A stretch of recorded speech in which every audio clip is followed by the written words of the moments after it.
Amazina ni Dr. Brian Bangire Katonera umushaho wa mino.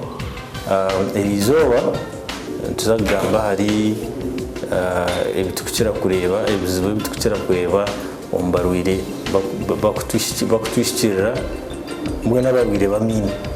Erizoba nsa kubanza na enshonge zikukira kuteganisa nange ziri common ezitureba mino ezitukira kureba ebirebi. Icyo kubanza n'ebihengere byo mino.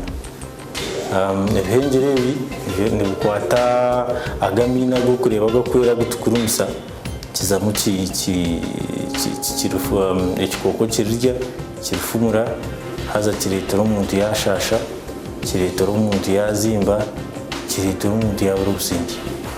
Ekya kabiri ne fumbi kitwete fumbi engino kujwa engino kuzimba engino kuzamu ibirofa hagati y'engino hamino haza ibirofa haza bizimuse engino.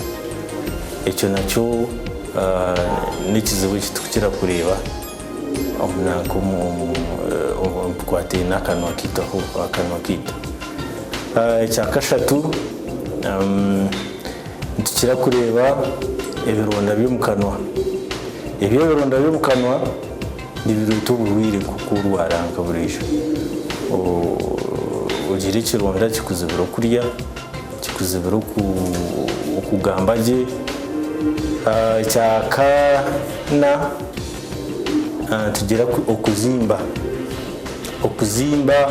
okimbuka kashesho kashanga uzimbire nanga norebe engino nezimba burizo batari okushasha kumara umwaka haze bizimba umwe biretwamu twarucyondoza je ushanga ziri za kansa ushanga ziri za aho n'ibindi bizimbe bikushemezwa. Ikindi kitukira kureba mu kanwa na mino kutembekerana ushanga umuntu ayina mino ni mahango kandi engino yerinke hati ushanga atarukwekunda. Erizoba twantureba aha ebizibu bitukira kureba mu kanwa abarwira binje bibakuba byine kubakuza umushaho wa mino. Nasigara ndi Bangire Katonera Brian umushaho wa mino.